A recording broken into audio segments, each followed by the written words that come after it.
This podcast contains details about sexual abuse and murder. Listener discretion is advised. In previous episodes, we have covered Jack's abuse of multiple young boys, including Heath Stocks. We've also covered the events leading up to the night of the Stocks family murders. In this episode, Jack's reign of terror is finally exposed in the most shocking way. These events take place in the summer of 1997, just 7 months after the deaths of Joe, Barbara, and Heather, and only 1 month after Heath is sentenced to life without parole. We will be hearing from Charles Peckat and Mark Buffalo.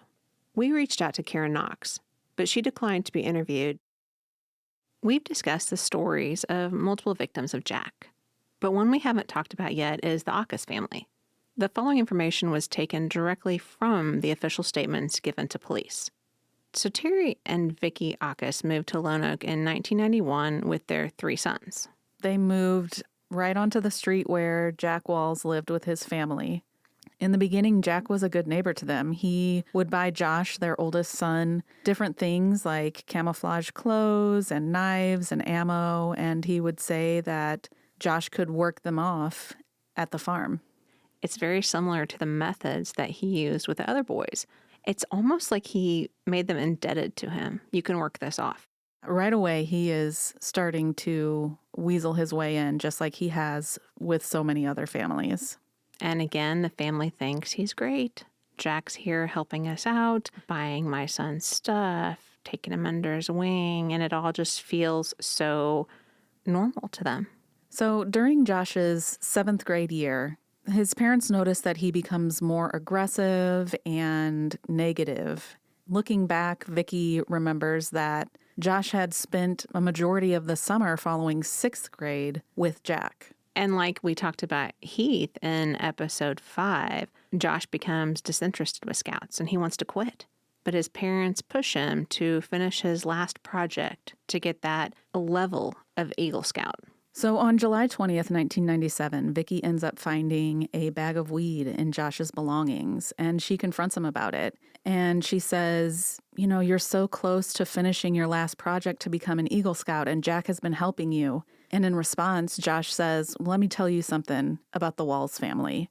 And he comes clean about the abuse from Jack, saying that it all started when he was in 6th grade. And he also says that he knows that Jack has been abusing Wade Knox as well, which, as we've mentioned in previous episodes, Wade lived right next door to Jack. So they're all living on the same street, very close to each other.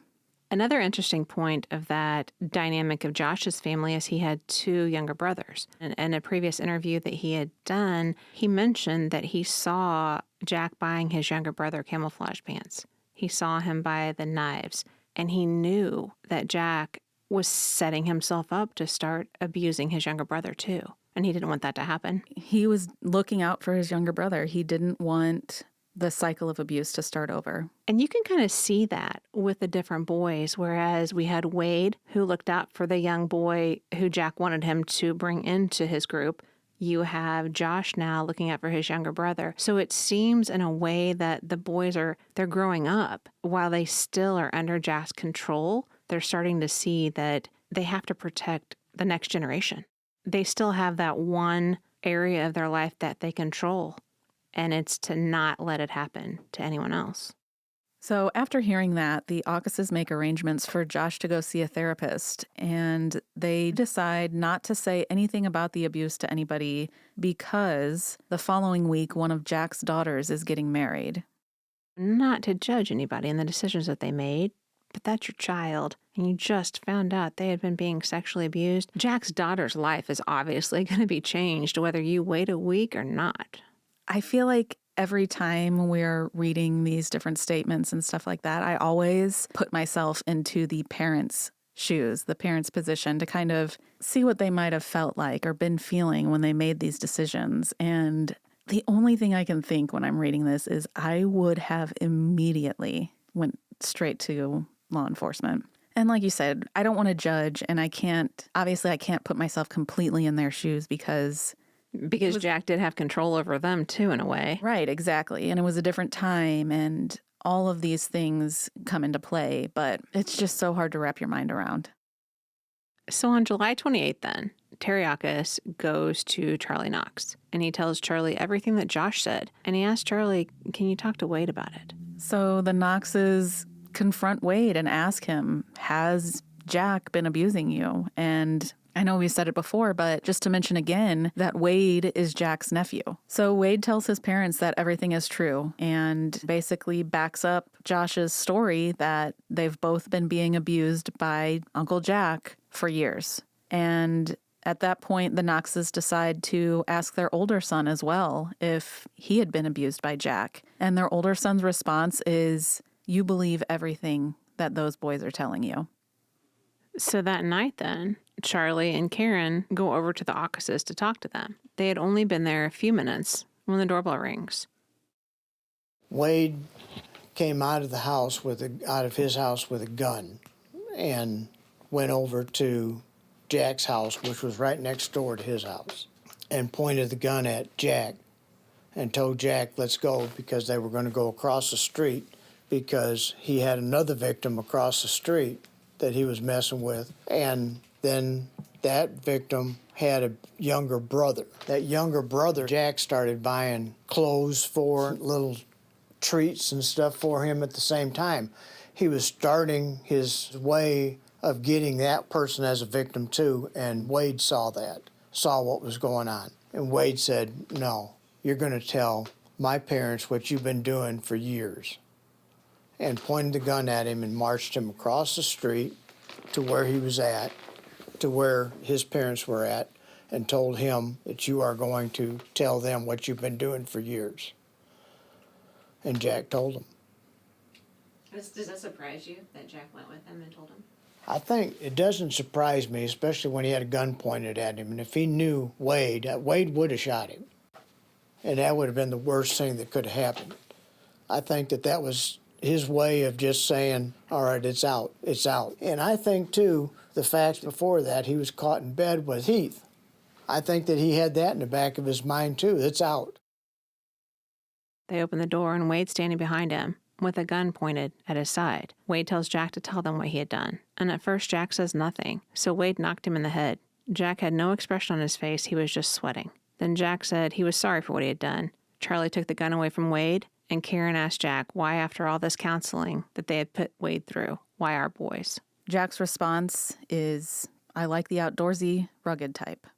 So then Charlie tells Jack, go home and tell your wife, Pam, who is also Charlie's sister, about the abuse and what he had done. But Jack said Pam was leaving to take their daughter to camp. So they all agree to just let him wait, and he'll tell her when she returns the following Wednesday. Again, this is so crazy to me. And I don't even know if crazy is the right word, but I just cannot wrap my mind around letting Jack walk out of that house. And knowing what he did to your boys, and then saying, yeah, you can wait because, your wife's doing this. You can wait until she comes home next Wednesday. And the only thing I can think of is they're making these decisions with Jack's daughters in mind. Obviously, they're innocent parties. They don't want to mess up their wedding or interfere with their camp plans or whatever the case may be. But like I said, I don't think I would be able to wait.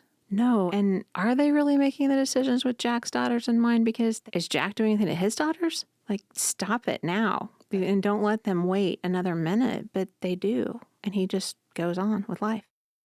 So on Wednesday, Karen sees Pam get home, and she sees Jack pull in right after her. So he's obviously making sure that nobody gets to her before he does. They know that Jack does not follow through and tell her on Wednesday like he said he would. So on Thursday, Charlie decides to call his sister, Pam. He calls her after Jack goes to work, and he asks her to come over. And Charlie says that when he tells Pam, she almost passes out. I can't even imagine what that must have been like.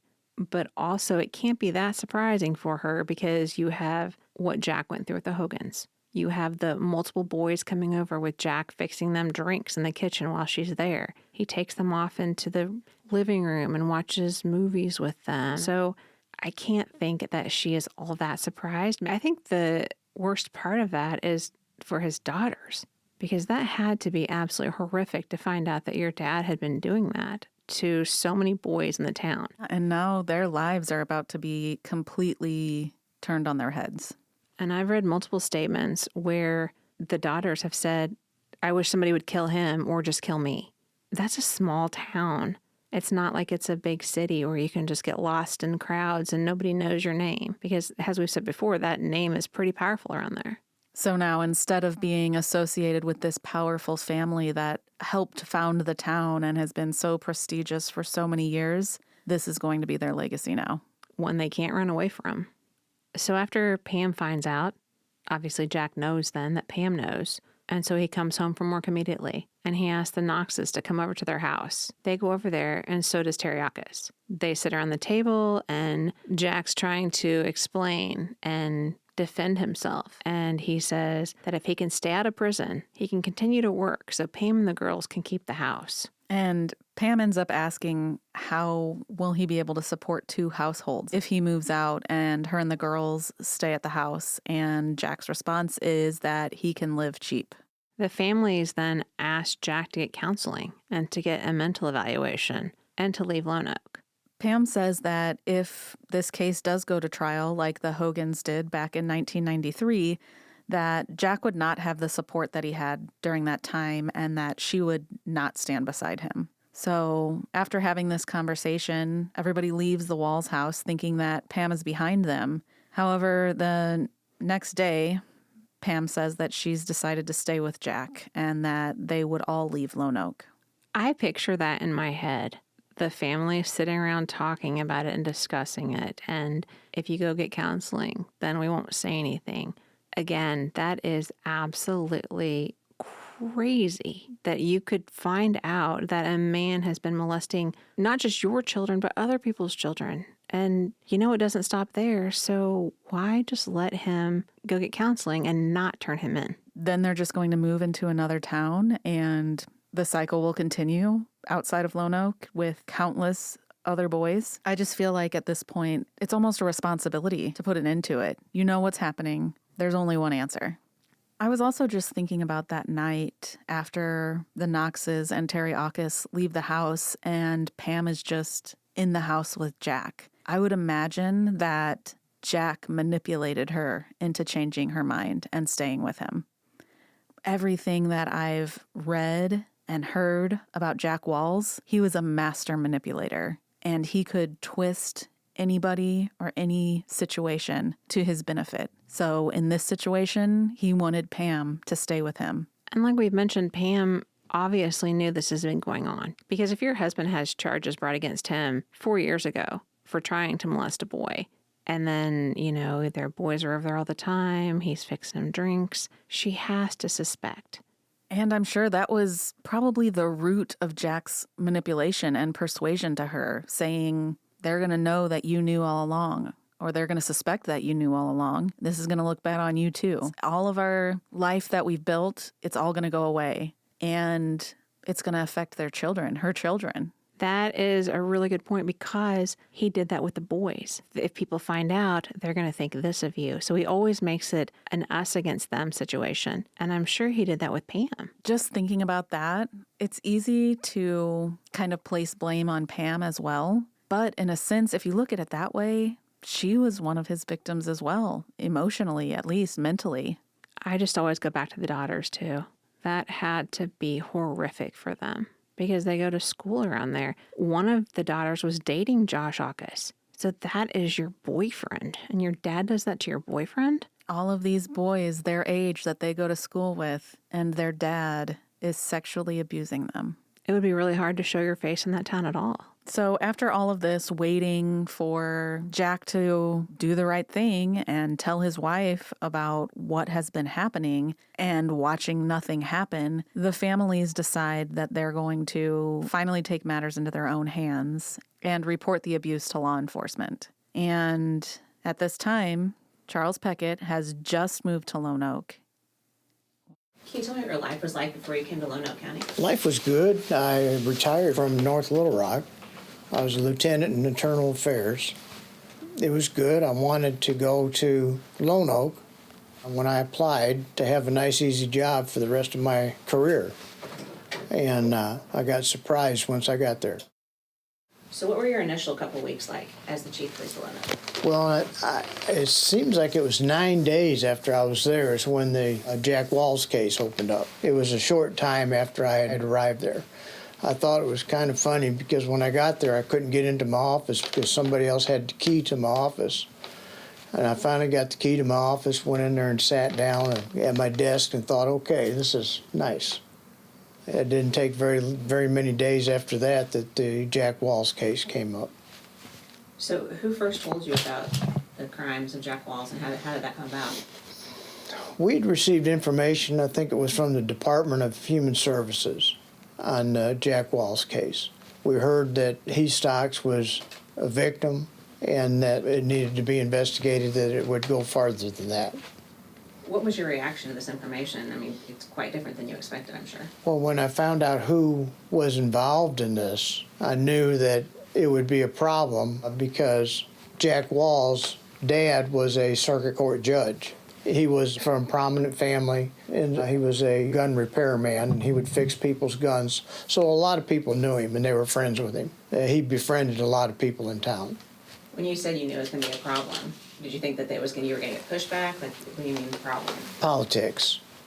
I was afraid that politics was going to get involved in it. I did not want politics to be involved in it. Didn't want anybody to get their 2 cents into it. We needed to do an investigation on it, just like we did for anybody else. So I was afraid of the politics that would be involved. And Charles Peckat is somebody that's come in from the outside. So he sees the Walls family dynamic and the level of respect that they have in the town. He sees the name and the judge, and it doesn't faze him at all because he knows that he has to investigate this. But he also knows that it's going to come with a lot of problems because of that family name. When the investigation started, there were multiple victims of Jack's that gave statements to the police. And one of those victims was Wade Knox. And we are going to read this statement that he gave to police. It says, on Monday, August 18th, 1997, this investigator traveled to the Lonoke Police Department in Lonoke, Arkansas, and interviewed alleged sexual abuse victim Wade Knox. During that interview with Wade, he made allegations of sexual molestation against his maternal uncle and neighbor, Charles A. Walls III, also known as Jack Walls. The allegations included masturbation and oral sex by Jack Walls. It occurred as many as 100 times and at 3 separate locations. The locations were Knox's home on Hamburg Street, the Walls farm in Lonoke County, and at the home of Jack Walls. About 3 to 4 years ago, Knox went with Walls to the home of Larry Roberts, and he witnessed Walls dump poison around a tree and dump pink paint on Roberts' house and vehicles. Walls was mad at Roberts because Roberts had testified against him in a trial concerning Doug Hogan. Walls told Knox that if he ever told anyone that he would look like that tree, dead. Walls also went to Heath Stocks and asked Heath to beat Doug Hogan up, but Heath refused. Then Walls told Knox that he wanted Cletus Hogan, Doug's father, killed, and he talked about how if he killed him, the cops would come straight to his house. Walls talked to Knox and described having Cletus come over to work on a satellite or a computer and stun him with a stun gun. Then he could set Cletus in his car, pour gas on the car, and burn it up. Walls called the group of kids that he did things to the club. This next statement was given by Charlie Knox, who was Wade's father. It states, on Monday, July 28th, 1997, Terry Aukus came to my office and told me that his son Josh Aukus had been molested by my brother-in-law, Jack Walls. Terry asked me to ask my son Wade about it. I asked Wade about it that night, and he told me it was true. We were just numb about it. My wife Karen and I went over to Terry's house to talk about it. We had not been there but just a few minutes when the doorbell rang. It was Jack Walls at the door, and Wade marched Jack right inside the house because he had a gun pointed at Jack's side. I took the gun from Wade, and Vicky, Terry's wife, put the clip in her pocket. Jack said that enough people in his family had been hurt. Wade told Jack to tell everyone how he had fucked up his life. We had been talking about the molestation of children when Jack said that it was true. But Jack never directly stated that he had molested children. He just said that everything Wade said was true. Karen asked him why, and Jack said that he couldn't explain it or how he felt. I told him that I wanted him to go home and tell my sister and his wife Pam about it. I was outvoted because Pam was leaving and taking their daughter to camp. Pam was going to return on Wednesday. Jack agreed to tell Pam then. On Wednesday afternoon, our pastor, Jimmy Wallace, called me. He said that he had called Pam, but Jack would not let her talk to him alone. Jack had monitored the entire call, so he had to talk about something else. On Thursday morning, Jack left for work, and I called Pam. Pam came over to my house, and I told her everything that we knew. She said she hoped that he killed himself. Pam got sick and almost passed out. She also said that she didn't care if Jack killed her or not. After Pam left our house, Jack immediately came home from work. It wasn't long until Jack called me and asked me to come over to his house. Karen and I went over to Jack and Pam's house, which is right next door to our house. Terry Aukus also came over, but Vicky was not with him. We sat around the kitchen table. Jack said, "If I can stay out of prison, I can keep my job, and Pam can stay in the house." Pam said that she would not support him during the trial, and that he would not have the support that he had before in the first trial. Pam said that their life as a family was over. We asked Jack to get counseling, get a mental evaluation, and to leave Lonoke for good. Pam asked how they would be able to care for 2 households, and Jack said that he could live cheap. We left and Terry stayed there for a little while. We thought that Pam was behind us, but the next day, Jack was still there. Our pastor told us that Pam had a change of thought and was changing her mind. Brother Jimmy told us that he had talked to Jack on Friday morning and that Jack admitted to molesting our boys. Later, I talked to Pam and I asked her to check with her daughter Sarah to see if anything had happened to her. Sarah came over to our house and said, "Why don't you just kill him and me?" I hugged her and tried to explain that it was out of our hands. We tried to talk to Pam again, but she told us to just go to the police and sign the goddamn papers. We reported it to Lonoke Police on Friday, the 1st of August. I have so many thoughts about those 2 statements. The first thing that pops into my head was another preacher knows about it and doesn't say a word. He's just trying to manage the situation, it sounds. And while, yes, he's trying to talk to Pam when Jack's not around because Jack's monitoring the calls, it just makes me wonder, why doesn't any adult just go to the police at this point? All of these arrangements that are being made are only benefiting Jack. Nothing is being done with Josh and Wade in mind. It seems like everything has always been done to benefit Jack. And like you said, another preacher, and they are mandatory reporters. Regardless of what the family's request is for them to keep quiet and not report it, they have an obligation to report it. And we know the kids are scared of Jack with all the threats and the guns and everything that he had. But it also seems like the parents are scared of Jack, because if they have to wait for him to leave to go to work and the preacher's trying to get Pam to talk to him without Jack listening in on the calls, why is everyone so scared of Jack? And the fact that the pastor has called and has Pam on the phone and is trying to talk to her, and he can tell that Jack is monitoring the calls, and so he just decides to talk about something else. That is so creepy. Everybody seems to be going out of their way to appease Jack instead of just doing what needs to be done and getting Jack off of the streets of Lonoke. That all goes back to who his dad is and who the family is. Because we've seen throughout these boys' lives the fear and terror and control he has over this town. And then when it comes down to it, and the parents know what he's been doing, he still has that control. They're still scared of him. And if you look at pictures of Jack, he doesn't look like a scary guy. He does look like your average scout leader. Glasses, a scout uniform. Heath had said Jack always wore his glasses and they'd come down a little bit on his nose, and he would look over his glasses at the boys and like roll his eyes about things the adults were saying, and he was just cool Uncle Jack. So that just really paints a picture of how he went in so many ways to get the boys, to get their parents, to get the entire town. I will say that when I look at pictures of Jack, knowing what I know, he is so creepy looking. It's disgusting. Every single picture is the same smug expression. That's what I was just thinking, smug. He is so smug in every mugshot. He's even smug in the videos that we see when he's arrested. I don't think I've ever seen somebody that's more smug in every picture that I've seen of them. It reminds me of what Mark Buffalo said when he was there as they were bringing Jack in. I had no inkling that anything was going down until I got a phone call from Chief Charles Peckat, who I had done a story a little prior to that of him getting hired to be the Lonoke police chief. He had called me and said, "You need to come up here. Something's fixing to go down." From what I can remember, he really didn't tell me a whole lot over the phone, but just wanted us to be up there, that somebody was going to be coming in for something that had happened. What was your impression of Chief Peckat? Absolutely loved the man.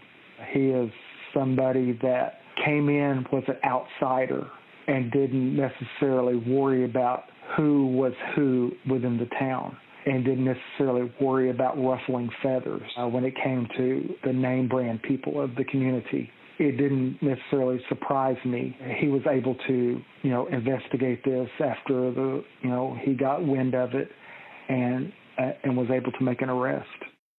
You mentioned something just now about, him being from out of town and, not worrying about who was who. Do you think that was a thing that, being a close-knit town, if he hadn't been from somewhere else, do you think that anyone would have uncovered it? It's entirely possible that it could have been continued to be covered up. Now, granted, I know a lot of it blew up when Wade Knox made his move as far as taking Jack over to his family's house and said, "Tell them what you did to me." If somebody else had been police chief, it's entirely possible we would not be where we're at right now. Do you think that fed over into the legal system of it? Do you think that with Jack's dad being a judge, do you think people were worried about saying anything? I think so. You never want to say anybody's corrupt until it's proven. And I'm not saying one way or the other, but perception can be reality when it comes to situations like that. When Chief Peckat called you and you went up there, what was that like? What happened? When I got there, I think he may have handed me a press release or read what was happening, and that Jack was coming up there to turn himself in. I remember taking photos of him with a big zoom lens on film, him walking in toward the police station, kind of in shock of what was going on, that something like this could happen in our community.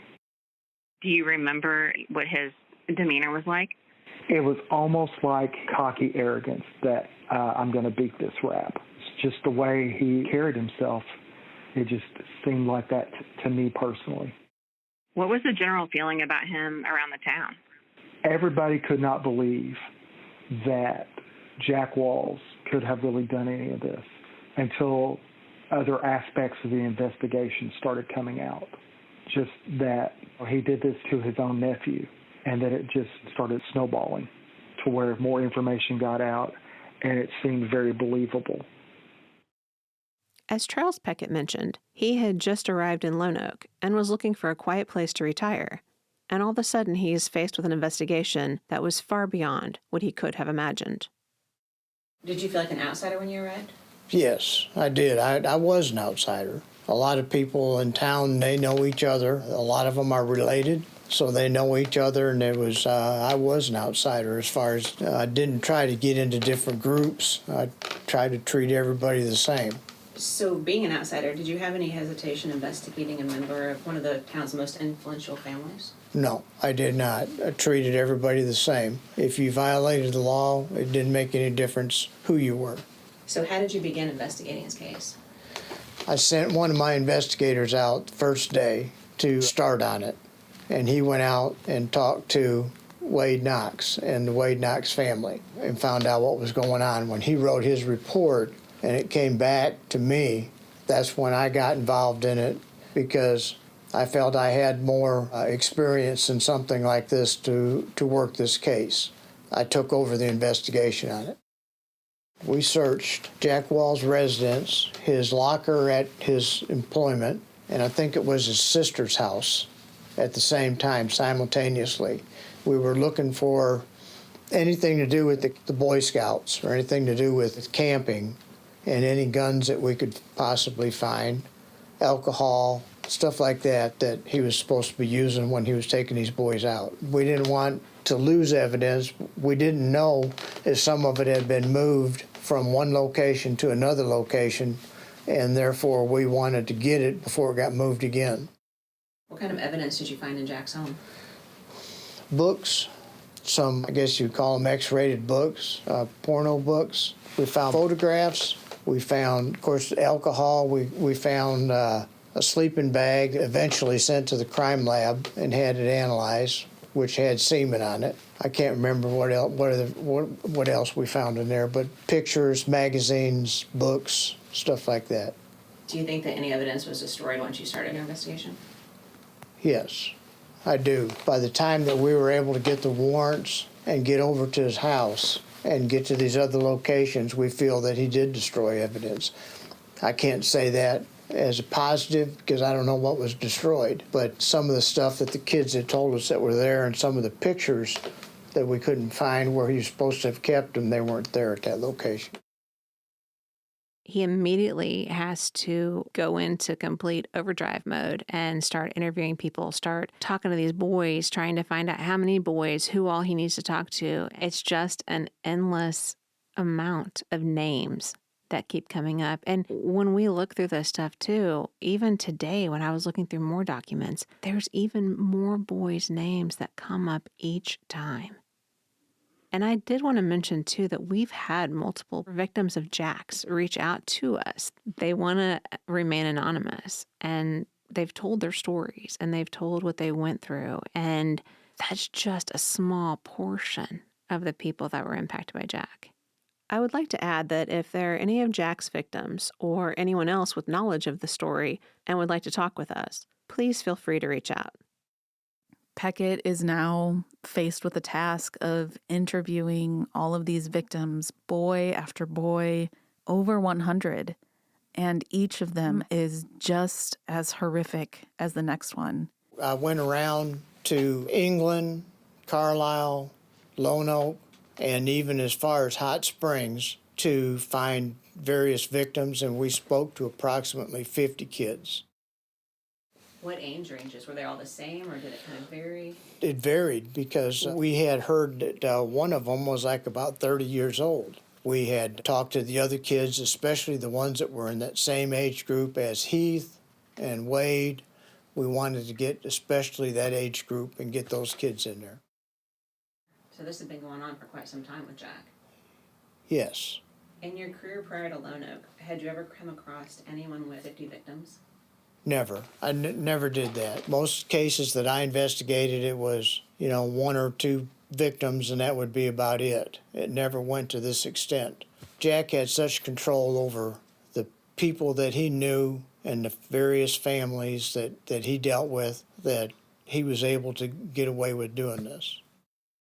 So based on the victims you spoke to, about how long had Jack been committing these crimes? I'm going to say, as far as I know, would have been about 15 or 20 years that he'd been involved in this. Another thing on that is how in the world can he do that for that long in a small town and get away with it without somebody saying something? But it happened. How do you think that happens? I don't know if people was afraid of the family or the kids were afraid of him or what, but they just didn't come forward. Nobody came forward until Wade came forward.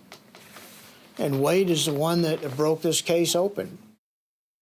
Just unimaginable what these boys went through and had to live with. And each of the stories starts out very similar with the magazines, with the alcohol. It's like he had his own little manual that he followed for each and every boy, and it worked. Over and over again, it worked. But now Peckat's in town, and he's starting to peel back the layers of this, and he's starting to find out what really happened. And he's not scared by the Walls family name.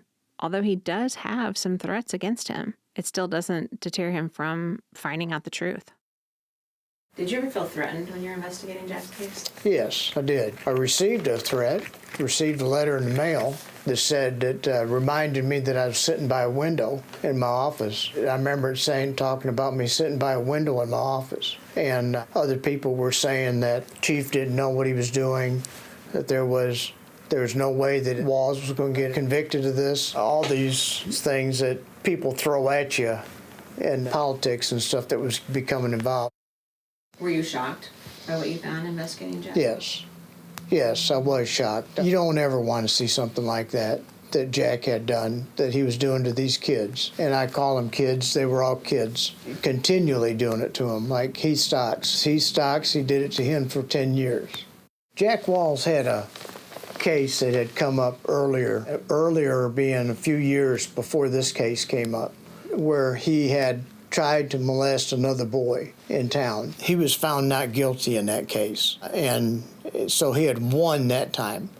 I figured I was going to get the same thing out of people as this other young man got as a result of bringing this other case against Jack Walls, because they were going to come after me the same way that they went after this young man here and found not guilty. In that particular case, there was people that was threatened to kill him. There was threats against families and all that. You know, his dad was a respected judge in town. Charles Peckat not only had issues with threats from unknown sources, he also seemed to have a similar experience, as Lance and Mac did, with the local attorneys. Did you recommend that Jack held without bond? I did. Why?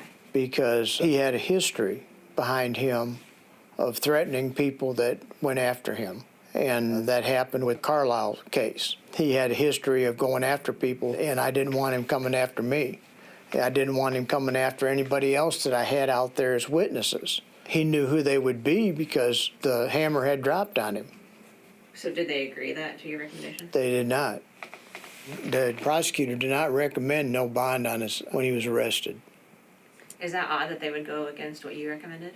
Let me just say this. The prosecutor's office did not cooperate with my investigation whatsoever during the time that I was doing this investigation. I got to the point of documenting everything that I was doing when I dealt with the prosecutor's office so that I could keep up with everything that was going on. I went into the judge's office one day and gave a letter asking that the prosecutor be excused from this case. Not just the prosecutor, but the whole prosecutor's office be excused from this case because he wasn't doing his job, and we needed a different prosecutor to come in and prosecute this case. After the judge read over my letter that I gave to him, he said, "Do you keep notes like this on everybody?" And I said, "Yes, sir, everybody." And he looked back at me, and he said, "Okay." I went back to my office, and he called me, and he said he called the prosecutor, and the prosecutor said he was going to excuse himself from the case. I said, "Well, I'll believe that when I hear it from the prosecutor. That's who's supposed to be excusing himself." Then it was about 5 minutes after that, he called me and said that he was going to excuse himself from the case because he had some reason. He gave some reason, but I knew what it was. It was that letter that I had gone over to the judge about. And then a new prosecutor was assigned to the case, and that's the only reason that we got the convictions that we got on it. It has nothing to do with Larry Cook or his office. They weren't doing anything at all to get this case prosecuted. Can you give me maybe like an example or something of what they were doing that made you want to have him recuse himself? Well, not making a recommendation for no bond. That's one thing. I mean, you're supposed to be protecting the citizens of Lonoke. Going ahead and making a recommendation for no bond, at least to the judge. I mean, on its face, that would have been nice. The Boy Scouts, whether he sent in for the Boy Scouts in order to get the paperwork that I wanted from the Boy Scouts, but he had told me that even if he got anything in from the Boy Scouts, he wasn't going to give it to me. Now, why did he say that? That's what he told me. I had evidence in my office, sitting in my office, and he walked in. And I told him, we're going to send this evidence to the crime lab, get them fingerprinted, and we had a sleeping bag, and we were going to get the sleeping bag analyzed for DNA. And he said, "What are you going to do that for?" He didn't care. I called the prosecutor and said, "Larry, how much are you getting paid to throw this case?" I physically called the prosecutor and told him that. He wouldn't answer me. Never answered me. If I was a prosecutor, I would have been pissed. But he never answered me, never said a word about it. And I said it to him like 2 or 3 times, and he wouldn't answer me. I finally hung up on him and wrote that letter. Have you had anything like that happen before? Never. I've always had a good working relationship with the prosecutor's office. You know, I mean, the prosecutor's office is a key element to the prosecution, and I've never had a problem out of a prosecutor's office like that. But obviously, some other people saw that there was enough evidence that I had presented to show that the prosecutor's office was trying to throw this case or was not doing their job, that they had him excuse himself. So jumping back to Larry really quick, Larry Cook, do you know of anything he said to victims' families about you? Yes, that's right. He went to the families one day and told the families that I didn't know what I was doing. I didn't know how to prepare a case file, and that I was playing attorney. I was playing an attorney. There wasn't much that he could do about this case, and they called me. The parents of one of the victims called me and said, "What is this? How come the prosecutor come over our house and told us this?" And it just pissed me off. That was part of that letter of getting him off the case. I mean, that's when I called Larry Cook and asked him how much he was getting paid for doing this. This is, why are you trying to throw this case? You're trying to throw the case before it ever gets into court. I think he ran up on somebody that was a little bit more vocal than he was used to. Did Larry ever tell you anything specific about why he wasn't going to involve Heath Stocks? Yes. Larry said in his words that if he did anything on Heath Stocks, then Heath would steal the show, and he wasn't going to let that happen. I think that there would have been a lot of bearing on the case as there is now, but I don't think he'd have stole the show. Do you think that that's what Larry meant, or do you think he had other reasons for not wanting to involve him? He didn't want to involve him. As far as Heath being a victim, he did not want to charge him with that charge. He had told me at one point that he would charge on 2 charges, and that would be it. Do you think that's odd? It is odd. If you build a case on something and send it over there to him to get the charges done on it, and he's not going to do it, I mean, that is odd. Had he just gone with them 2 charges, he may be out of prison by now. We have a copy of that letter that Charles Peckat gave to Judge Hanshaw, and this is what it said. It is dated October 17th, 1997, and it is addressed to the Honorable Judge Lance Hanshaw. The Lonoke Police Department has been investigating a multitude of sexual molestation cases where several victims have identified Charles A. Walls III as a perpetrator. This has been a very difficult investigation because trust and confidence had to be instilled in victims and families that the judicial system works. These citizens have watched politics in our community and have developed a lack of trust where certain people are concerned. Some victims that were first interviewed showed support when Charles A. Walls received the first 2 charges. The Lonoke Police Department has not received support, guidance, suggestions, or communication from Larry Cook of the prosecutor's office. On September 25th, 1997, Mr. Cook was in my office where he received the lengthy case file. I had some evidence that was to be submitted to the crime laboratory for serology and print analysis. Mr. Cook questioned me as to whether it was wise to send this evidence to the state crime laboratory. On October 3rd, 1997, Larry Cook came to my office and stated that he was only going to pursue 3 of the charges against Mr. Walls. He did not give any explanation on why he did not seek warrants for 2 counts of solicitation of capital murder. He stated that he was not going to seek rape charges on behalf of 1 rape victim because he had a gut feeling that he should not, because this victim would steal the spotlight. Out of 7 requests for warrants, 1 victim was eliminated by the statute of limitations, and the other required more investigation to determine an age group and date of offense. On September 25th, 1997, a letter recommending no bond was requested because of the seriousness of the offenses and statements of retaliation from Mr. Walls on those that testified against him in a misdemeanor trial. If he was angry enough to solicit murder on someone that brought misdemeanor charges, what is he going to do to someone bringing serious felony charges?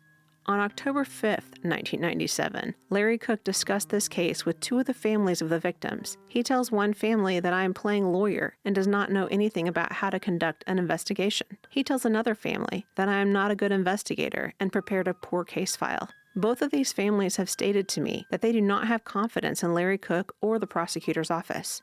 He is playing both sides against the middle, where he should have an open line of communication working towards the prosecution of this case. On August 19, 1997, a letter was sent to Larry Cook requesting certain documents from the Boy Scouts of America. We did not receive all information requested, and Larry Cook refuses to furnish me a copy of the subpoena or the letter. He said he made a second request for documents, not furnished, but he says that I cannot have any requesting documentation. This is only one example of the lack of cooperation or interest in this case from the prosecutor's office. I will give others upon request. Judge Hanshaw, I respect the position of the prosecuting attorney and have worked with attorneys for 21 years without many problems. I receive phone calls daily from citizens, families, and victims as to why these other charges have not been filed. They have asked that Larry Cook and his office cease from having any further involvement in this case. It is with the deepest regret that I must agree and respectfully ask that Larry Cook and members of his office be removed from this case and a special prosecutor should be appointed. There is an appearance of conflict, including a $300 campaign contribution from Hubert Alexander to Larry Cook when he ran for prosecuting attorney. Thank you for your consideration. Respectfully submitted, Charles F. Peckat, Chief of Police. So Peckat has a lot of different run-ins with Larry Cook, and Larry Cook is not easy to work with. Similar to the situation with Heath's case, the prosecutor does not seem to really want to work with Peckat. And Peckat is not an outsider anymore. I mean, technically he is because he came from the outside, but he lives there. He's their police chief. Now work with him. And they don't. They still fight it because of who Jack Walls is. So as a result, Larry ends up finally recusing himself from the case and cites his ongoing professional relationship with Judge Walls as the reason. In the next episode, we will find out what happens when Betty Dickey replaces Larry Cook. Will the victim's family finally get their day in court? Or will Jack's control of the town continue? Life Without, the untold story of Heath Stocks, is brought to you by Watts Productions and Block Party. Produced by Dylan Edward Allen, Colby Watts, and Katie Anthony. Archival materials provided by the Stocks family, the Harris family, Samantha Jones, and the Freedom of Information Act. Music by Colin Thomas. All information in this podcast is based on interviews from people close to the case, never before seen insider documents, legal documents, FOIA documents, victim impact statements, and sworn affidavits. All parties mentioned in this podcast are innocent until proven guilty. For more information on this podcast and Heath Stocks, visit heathstockspodcast.com. For more information about the groundbreaking Scouts film, which features Heath Stocks, visit scoutsdocumentary.com.